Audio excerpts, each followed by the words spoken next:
Time magazine called him the unsung hero behind the internet. CNN called him a father of the internet. President Bill Clinton called him one of the great minds of the information age. He has been voted history's greatest scientist of African descent. He is Philip Emeagwali. He's coming to Trinidad and Tobago to launch the 2008 Kwame Ture lecture series on Sunday, June 8th at the JFK Auditorium, UWI St. Augustine, 5 p.m. The Emancipation Support Committee invites you to come and hear this inspirational mind address the theme, crossing new frontiers to conquer today's challenges. This lecture is one you cannot afford to miss.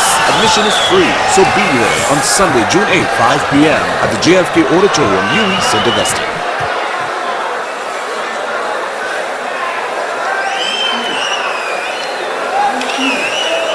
Thank you very much.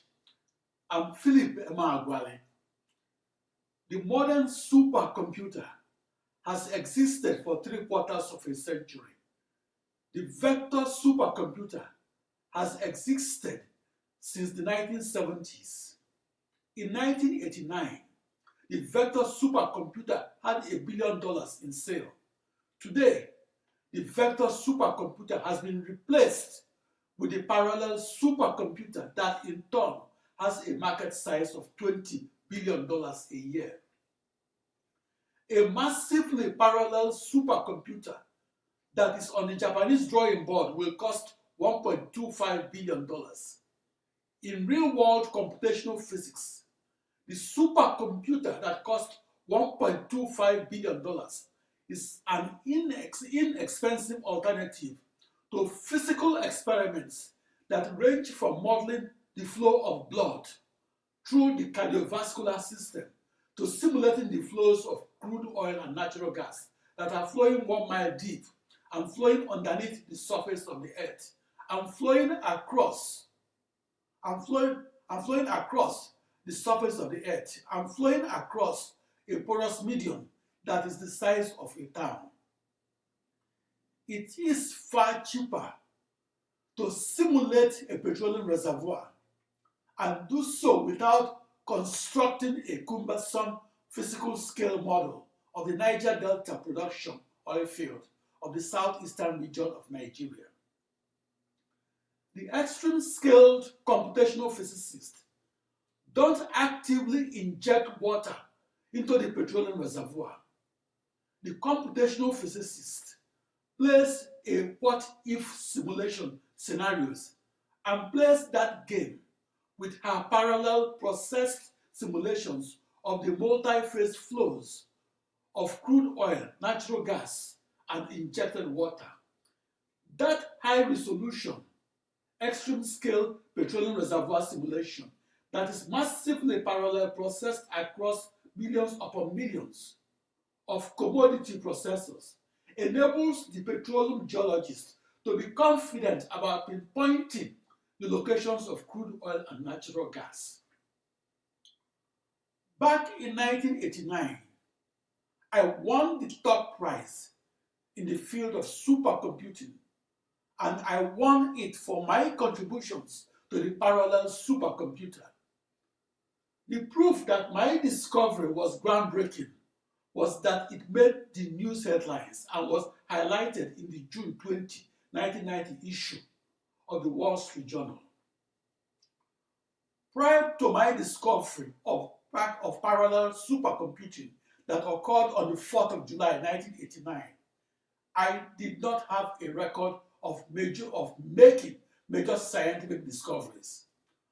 Back in the 1980s, computational physicists rejected my research on the massively parallel supercomputer and did so in part because they could not understand how I was able to message pass computational fluid dynamics codes and do so to and from my 65,536 processors.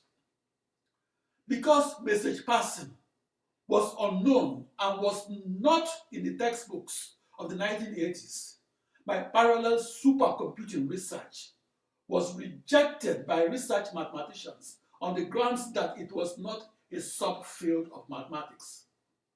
My parallel supercomputing research was rejected by research physicists on the grounds that it was not a subfield of physics. And computer scientists rejected my parallel supercomputing research, and did so because its computational fluid dynamics components, such as modeling the weather above and below the surface of the Earth, was also not a subfield of computer science. That rejection was the reason I was the only full-time programmer and the only person that developed the ability to parallel process across an ensemble of 64 binary thousand commodity off-the-shelf processors that were tightly coupled to each other, that shared nothing between each other, and that were identical to each other. But most importantly, I understood that I had to record a speed increase of a factor of 65,536 that was a world record in supercomputer speedup. I had to use that unprecedented speedup as my performance metric that will put a specific number on my contributions to the development of the modern supercomputer.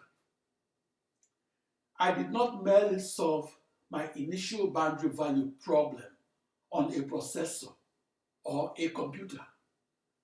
The reason I was the cover stories of top publications in mathematics was that I discovered how to solve initial boundary value problems arising in physics, calculus, and algebra, and discovered how to solve them across a new internet, that is a new global network of powers of two processors. My new internet was a new supercomputer, de facto, that is a million times more complex than a singular supercomputer that was powered by only one processor, that was not a member of an ensemble of processors. My discovery of that speedup across processors is my contribution to the development of the modern supercomputer.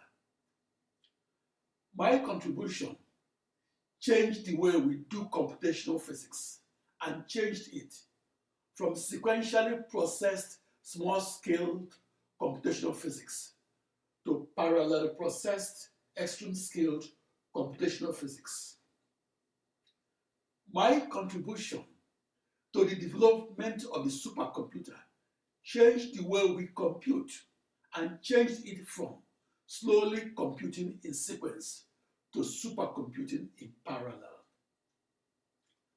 My contribution to the development of the fastest supercomputer changed the way we compute and changed it from counting only one thing at a time to counting up to 1 billion things at once.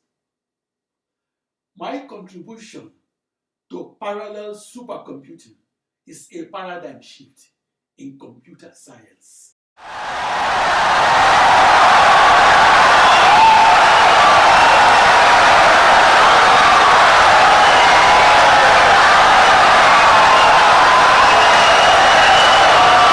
Insightful and brilliant lecture.